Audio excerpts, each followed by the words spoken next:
अस्सलाम वालेकुम, मेरा नाम अज़वर है। माइक्रोसॉफ्ट एक्सेल सीरीज़ का 4th लेसन। इससे पहले कि वीडियो शुरू करें, माइक्रोसॉफ्ट एक्सेल सीरीज़ का ये कोर्स और पाइथन का कोर्स, ये दोनों कोर्सेज़ बिल्कुल फ्री ऑफ कॉस्ट हैं। और at the end of the course वो लोग जो उस कोर्स कंप्लीट करेंगे उनको एक फ्री सर्टिफिकेट भी दिया जाएगा। पहले 2 बैचेस को काम दिलवाने की, फ्रीलांस काम दिलवाने की कोशिश मैं ख़ुद करूँगा और कामयाबी और नाकामी अल्लाह की तरफ से होगी। तो वो लोग जो इस कोर्स में एनरोल्ड हैं, ये कोर्स कंडक्ट हो रहा है गूगल क्लासरूम के प्लेटफॉर्म से।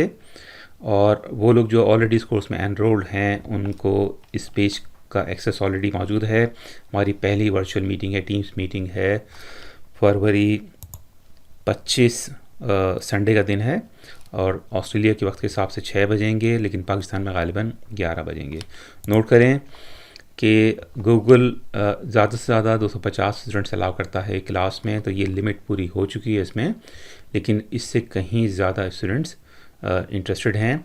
तो परेशान ना हो, उसके लिए मैं गालिबन एक और इसमें कोर्स इंक्लूड कर दूंगा, लेकिन फ़िलहाल मैं इस कोर्स पे थोड़ी सी तवज्जो देना चाह रहा हूँ। तो वो लोग जो ऑलरेडी एनरोल्ड हैं उनको ये लिंक क्लिक करना है और मैं ऑनलाइन हो जाऊँगा 25 फरवरी को शाम को। ऑस्ट्रेलिया में 6 बजेंगे और इतवार का दिन है, और पाकिस्तान में गालिबन इस वक्त 12 बजे होंगे, लेकिन टाइम अपने चेक करना है पाकिस्तान में क्या टाइम होगा ऑस्ट्रेलिया के वक्त के हिसाब से। यहाँ पे मैंने लिख भी दिया है ये, ठीक।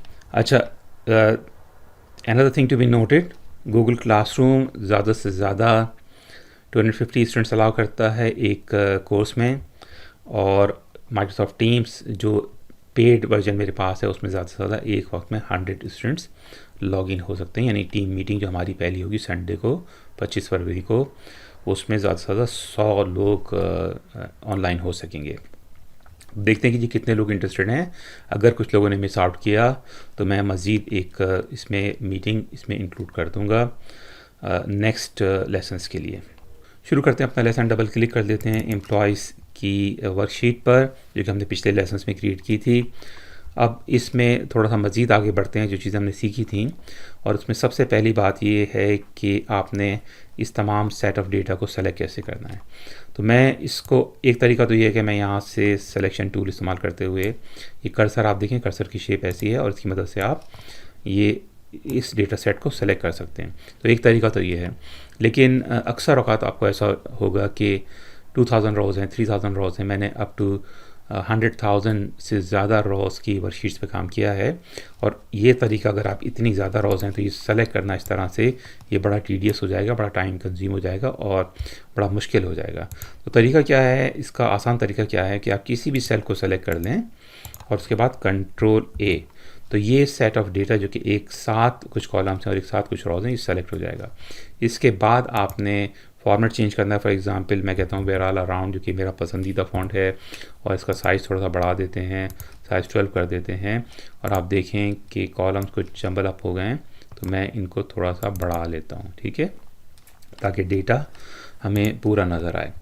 अच्छा, अब इसके बाद नेक्स्ट काम हमें ये करना है कि सपोज़ कर लें कि इस सेल की मैं फॉर्मेटिंग चेंज करना चाह रहा हूँ। सेल टाइप को मैं कह देता हूँ ये वाला फ़ॉन्ट सेलेक्ट कर लेता हूँ, और ये बैकग्राउंड सेलेक्ट कर लेता हूँ। फ़ॉन्ट का कलर इसका चेंज हो गया है।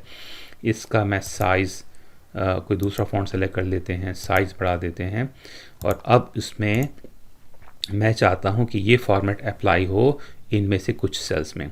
तो एक तरीका तो ये है कि मैं हर सेल को एक सेलेक्ट करूँ 1 बाय 1, और उसके बाद दोबारा सेल टाइप्स में जाऊँ, फॉर्मेटिंग वगैरह करूँ, इसकी यहाँ से फॉर्मेट चेंज करूँ। और एक शॉर्टकट इसका है, यहाँ पे माइक्रोसॉफ्ट एक्सेल वालों ने दिया हुआ है, वो है फॉर्मेट पेंटर। होम रिबन पर, होम टैब पर आपने क्लिक करना है फॉर्मेट पेंटर पे, और आपने जो भी सेल आप चाहते हैं कि ये सारी फॉर्मेटिंग अप्लाई हो जाए, इसको क्लिक कर दें। अच्छा, अब इसका रिज़ल्ट ये हुआ कि जी सिलेक्शन टूल हमारा वापस आ गया है। Now we have lost the format painter. Undo कर देते हैं, और मैं चाहता हूँ कि ये फॉर्मेटिंग स्किप दबा रहा हूँ मैं चाहता हूँ कि ये फॉर्मेटिंग एक से ज़्यादा, फॉर एग्जांपल इस सेल पे भी अप्लाई हो, इस सेल पे भी अप्लाई हो, या हर दूसरी रो पे अप्लाई हो, ठीक है। तो मैं क्या करूँगा, मैं इस सेल को सेलेक्ट करूँगा, फॉर्मेट पेंटर पे डबल क्लिक कर रहा हूँ, मैं 2 दफ़ा क्लिक कर रहा हूँ, और मैंने ये फॉर्मेटिंग अप्लाई की इस सेल के ऊपर, उसके बाद इस वाले सेल पर, और उसके बाद इस वाले सेल पर, और उसके बाद सी फॉर एग्जांपल इस वाले सेल पर, ठीक है। तो ये था फॉर्मेट पेंटर को एफिशिएंटली यूज़ करने का तरीका। अंडू कर देते हैं तमाम चीज़ों को क्योंकि दैट डजंट मेक सेंस, और इसको भी अंडू कर देते हैं कंट्रोल Z दबा के, और एस्केप दबा रहा हूँ तो ये डी सेलेक्ट हो जाएगा। अब ये फॉर्मेटिंग मुझे इस पे अप्लाई करनी है इस वाले सेट ऑफ डेटा पे। तो मैं क्लिक करूँगा किसी भी सेल पर, डबल क्लिक कर लेता हूँ और ये सारा फॉर्मेट मैं अप्लाई कर देता हूँ इस सेट ऑफ डेटा पे। तो ये था थोड़ा सा सिलेक्शन का। अब इसमें हमें एक काम ये दिया गया है कि हमें एज कैलकुलेट करनी है, और मैं यहाँ पे ऐड करना चाहता हूँ एक और कॉलम। तो कॉलम ऐड करने का सिंपल तरीका ये है कि कंट्रोल शिफ्ट प्लस मैं कर रहा हूँ, तो ये कॉलम्स ऐड हो रहे हैं आप देखें। और अगर मैं कंट्रोल माइनस करूँ तो ये कॉलम्स डिलीट हो रहे हैं, ठीक है। कंट्रोल शिफ्ट प्लस से कॉलम ऐड होंगे और कंट्रोल माइनस से कॉलम्स डिलीट होंगे।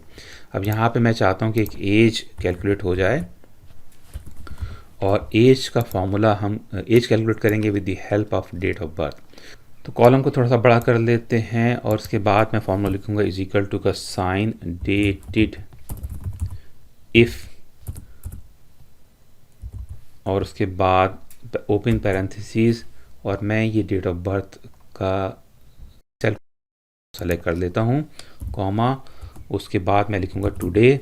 हम करेंगे age calculate with the help of date of birth and today's date, comma लगाता हूँ मैं, उसके बाद डबल कोटेशन और वाई डबल कोटेशन क्लोज और पैरेंथेसिस क्लोज करते हैं, एंटर करते हैं इसको, तो एज कैलकुलेट होगी इस एम्प्लॉय की। अब आपने यहाँ पे सिंपली सेलेक्ट करना है सेल को, और यहाँ पे फिल हैंडल आपने यहाँ जब राइट हैंड साइड पे लोअर साइड पे लेकर आएंगे तो फिल हैंडल आ जाएगा। डबल क्लिक करता हूँ मैं, ये एज कैलकुलेट हो गई तमाम एम्प्लॉयज़ की। अच्छा, ये थोड़ा सा लोगों को प्रॉब्लम होता है, मैं इसको अंडू कर देता हूँ और इसको भी अंडू कर देते हैं। ये एज मैं यहाँ से निकाल देता हूँ। सपोज करें कि मैं करता हूँ एज यहाँ पे लिखता हूँ,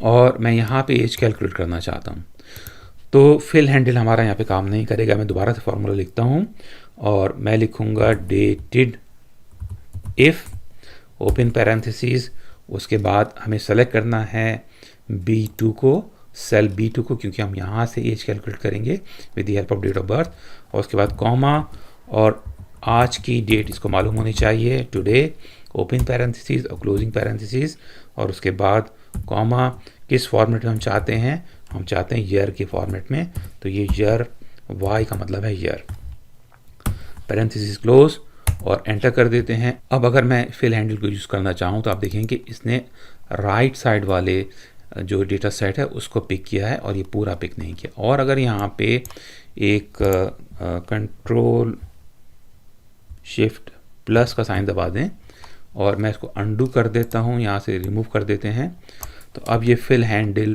काम नहीं करेगा क्योंकि रेफरेंस के लिए कोई साइड पे डेटा मौजूद नहीं है। फिल हैंडल को काम करने के लिए लेफ़्ट साइड पे या राइट साइड पे कुछ डेटा मौजूद होना चाहिए। तो तरीका सिर्फ ये है कि मैं यहाँ से ड्रैग करूँ और इस तरह से यहाँ पे डेटा फिल करूँ, ठीक है। इस वाले कॉलम को कर देते हैं कंट्रोल माइनस करके डिलीट, और फॉर्मेट पेंटर हम चाहते हैं कि ये वाला आ जाए, और सेलेक्ट करते हैं फॉर्मेट पेंटर के आइकन को, टूल को, और अपना डेटा एडजस्ट कर देते हैं। एक बात नोट करने की ये कि न्यूमेरिक डेटा हमेशा राइट अलाइन होता है और टेक्स्ट डेटा हमेशा कॉलम में लेफ़्ट अलाइन होता है। न्यूमेरिक डेटा, ये वाला न्यूमेरिक डेटा आप देखें कि ये राइट अलाइन है और टेक्स्ट डेटा लेफ़्ट अलाइन है। ये भी टेक्स्ट डेटा है लेफ़्ट अलाइन है जो कि टेक्स्ट से शुरू हो रहा है। अच्छा, अब हमने एज कैलकुलेट कर ली और अब हम ये चाहते हैं कि फ़िल्टर अप्लाई करना। देखते हैं कि ये फ़िल्टर कैसे अप्लाई करते हैं। तो मैं करूँगा किसी भी सेल को सेलेक्ट, कंट्रोल A दबा के पूरा सेट ऑफ डेटा सेलेक्ट कर लेता हूँ, और डेटा के टैब में एक फ़िल्टर का आइकन दिया हुआ है और इसका शॉर्टकट है कंट्रोल शिफ्ट L। तो मैं कंट्रोल शिफ्ट L दबाऊंगा तो आप देखेंगे कि यहाँ पे ये कुछ फ़िल्टर ऑप्शंस आ गए हैं, ड्रॉप डाउन्स आ गए हैं। आप फॉर एग्ज़ाम्पल इसमें जेंडर पे फ़िल्टर कर सकते हैं। जेंडर में चाहता हूँ कि सिर्फ हमें मेल एम्प्लॉयज़ दिखा दे, तो यहाँ से मैं मैं फ़ीमेल को अनटिक कर दूंगा और सिर्फ हमारे पास मेल एम्प्लॉयज़ आ रहे हैं, ठीक है। और ये आप नोट करें कि ये फ़िल्टर का आइकन, अगर आप इस शीट को देख रहे हैं और आप इस डेटा को देखते हैं तो ये आपको मालूम होना चाहिए कि कुछ डेटा इसमें से मिसिंग है, क्योंकि ये आपने नज़र रखनी है कि फ़िल्टर हुआ है इस कॉलम में कि ये सिंबल, फ़िल्टर का सिंबल किसी और ड्रॉप डाउन बटन पे नज़र नहीं आ रहा। अच्छा, एक से ज़्यादा भी आप फ़िल्टर कर सकते हैं। फॉर एग्ज़ाम्पल मैं चाहता हूँ कि ऐसे तमाम एम्प्लॉयज़ डिस्प्ले हों जिनकी सैलरीज़ फॉर एग्ज़ाम्पल 64,000 से ज़्यादा, तो मैं क्लिक करूँगा सैलरी के फ़िल्टर आइकन पर, ड्रॉप डाउन मेन्यू पे, और आप देखेंगे सारी सैलरीज़ मौजूद हैं। और मैं बजाय इसके कि इनमें से कुछ सेलेक्ट करूँ, मैं कहूँगा नंबर फ़िल्टर, और यहाँ पे मैं चला जाता हूँ ग्रेटर देन मैं कहता हूँ कि 64,000 ओके करते हैं। तो आप इसमें देखें कि 2 फ़िल्टर्स अप्लाई हो गए, सैलरी पे फ़िल्टर है और जेंडर पे फ़िल्टर है। हमारे पास तमाम मेल एम्प्लॉयज़ जिनकी सैलरीज़ $64,000 से ज़्यादा है वो यहाँ पे इस वक्त नज़र आ रही हैं, ठीक है। अच्छा, इसको फ़िल्टर को वापस कैंसिल करना है तो Ctrl+Shift+L दोबारा से दबा देते हैं और तमाम फ़िल्टर्स हमारे रिमूव हो गए।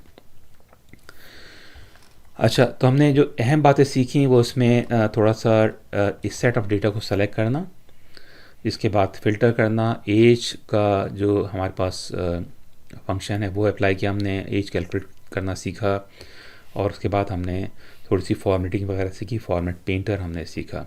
उम्मीद है कि ये लेसन कुछ लोगों के लिए सूदमंद साबित होगा। अपना ख्याल रखें, ख़वातीन की रेस्पेक्ट करना सीखें, बड़ी अहम बात है। और अपने कामों को दियानतदारी से करने की कोशिश करें। वो लोग जो अपने कामों को दियानतदारी से करते हैं हमेशा कामयाब होते हैं। किसी काम को सीखना एक इबादत है, इल्म हासिल करना एक इबादत है, और इबादत की जज़ा अल्लाह से होती है, अल्लाह की तरफ से होती है। और जब जज़ा अल्लाह की तरफ से हो तो उसकी कोई लिमिट नहीं होती। मिलते हैं अगले वीडियो में। अल्लाह हाफ़िज़।